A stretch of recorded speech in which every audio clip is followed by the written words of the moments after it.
محبت بھرے سوال و جوابات کرتے تو ماشاءاللہ ایک خوبصورت رنگ پیدا کر دیتے تھے۔ ایک دفعہ میں اپنے والد گرامی کے ہمراہ بازار کی طرف جا رہا تھا تو قاری بابر جمیل نقشبندی صاحب مل گئے، ہم نے سلام دعا لی، آپ کا ہاتھ چوما۔ بابا جی کہنے لگے کہ بیٹا یہ نہ کیا کریں، تو الحمدللہ ثم الحمدللہ یہ بات بتاتے ہوئے میں فخر محسوس کر رہا ہوں۔ ایک محفل میں ایک نقیب بزم نے میرا نام بولا، کہتا ہے کہ میں اب جس شخصیت کو دعوت دینے لگا ہوں پتہ نہیں اس نے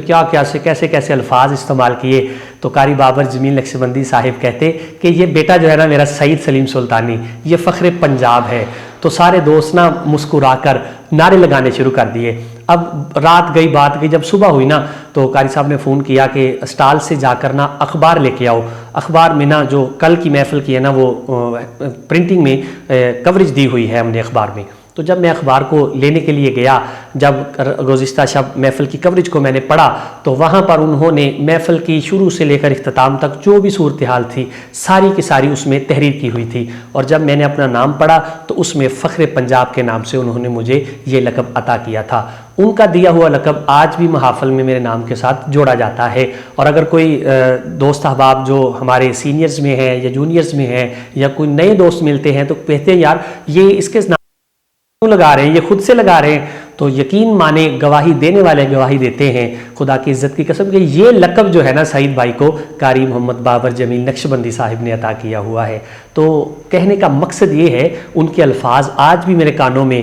چاشنی کی طرح گھومتے ہیں، کہتے یار یہ ثنا خان جو ہے نا حضور کے، یہ فخر پنجاب تو کیا، یہ فخر پاکستان ہے، یہ فخر انٹرنیشنل ہے۔ ان کی انداز محبت بھرے الفاظات یہ تھے۔ ہمارے بہت ہی پیارے درینہ ساتھی ہیں مرزا محمد بھائی محمد فاروق صاحب، تو ان کے گھر ماہانہ محفل میں انہوں نے یہ لقب مجھے عطا کیا تھا۔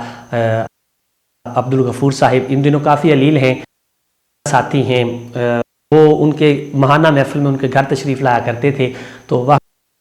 کی صفت و ثنا بھی پڑھا کرتے تھے۔ تو آج ان کے سال ثواب کے لیے میں چند اشعار جو ہے ارتقاء فہم آپ کی خوبصورت سماعتوں کے حوالے بھی کرنا چاہوں گا۔ کلام اکثر درود و سلام وہ پسندیدہ ان کا تھا، تو سارے ثنا خان ہم مل کر پڑھا کرتے تھے، دو اشعار تین اشعار، تو پھر جو ہے آگے لے کے چلتے تھے۔ اور قاری بابر جمیل نقشبندی صاحب جو ہیں اس محفل میں نقابت کے فرائض سر انجام دیتے تھے۔ محفل ختم ہونے کے بعد اپنی جیب سے 3 قسم کی ان کے پاس بال پوائنٹ ہوتی تھی، لال، کالی اور سبز رنگ کی، تو ہر وقت لکھنے کے لیے ان کو استعمال کرتے۔ تو سفید پیپر ہوتے تھے، ان کو نکال کر پوچھتے تھے ہاں جی کس نے نعت پڑھی ہے، کس نے تلاوت کی ہے، سارے کا سارا حال محفل کا لکھ لیتے۔ جب صبح ہوتی تو وہ اس کو اخبارات والوں کو بھیج دیتے تھے، تو جب پرنٹ ہو کر آتا تو پھر دوستوں تک وہ کہتے یار اس کو لے کے آئیں آپ پڑھیں۔ تو پھر دوست شوقین تھے اس بات کے، تو وہ اسٹال سے جا کر اخبارات لاتے، پھر ان کو تراشے بنا کر اپنے وائٹ بورڈ پر یا جس طرح بھی انہوں نے اپنے پاس محفوظ کرنا ہوتا وہ محفوظ کر لیتے۔ تو میں ان کے سال ثواب کے لیے آج حضور کی بارگاہ میں نذرانہ محبت و عقیدت پیش کرنا چاہوں گا۔ میرے آقا نے ارشاد فرمایا کہ جو شخص مجھ محمد کی ذات پر ایک مرتبہ درود پاک پڑھتا ہے، اللہ تبارک و تعالی اس بندے کے نامہ اعمال میں 10 نیکیاں لکھ دیتا ہے، اس بندے کے 10 گناہوں کو بھی مٹا دیا جاتا ہے، بلکہ اللہ تبارک و تعالی اس بندے کے 10 درجات کو بلند فرماتا ہے۔ تو ان کے سال ثواب کے لیے چند اشعار ہم درود و سلام ہی پیش کرتے ہیں، آپ بھی میرے ساتھ پڑھتے جائیے دھیمی سی آواز میں، انشاءاللہ آپ کی بھی حاضری حضور کے ثنا خانوں میں شامل ہو جائے گی۔ اللہم صلی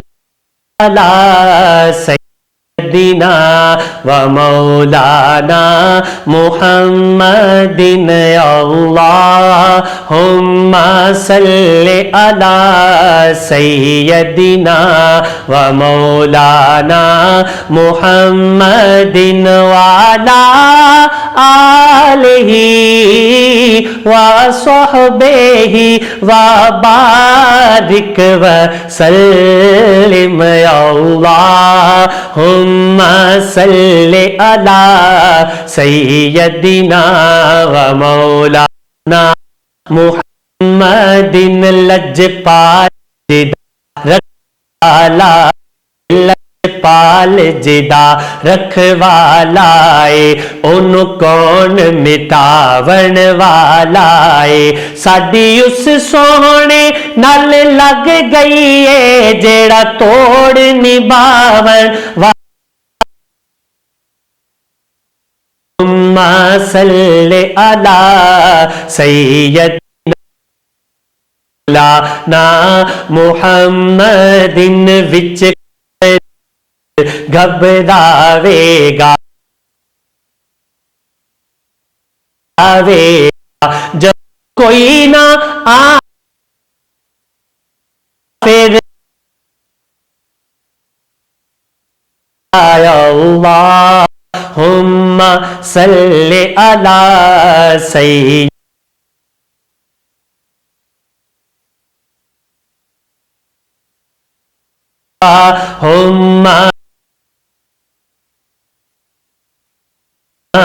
و مولانا محمد. ناظرین کرام، ایک دفعہ سارے ہی دعا کرتے ہیں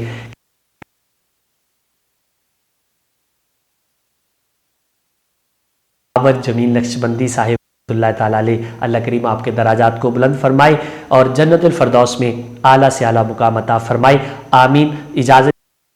مسیح سلیم سلطانی کو انشاءاللہ حاضر ہوں گے اگلے سیگمنٹ میں نئے مہمانوں کے ساتھ، نئے ثناخانوں کے ساتھ، نئے کلام سنیں گے انشاءاللہ. تب تک دیکھ رہیے ارتقاء فہم ڈیجیٹل کی خوبصورت رمضان ٹرانسمیشن بہار رمضان.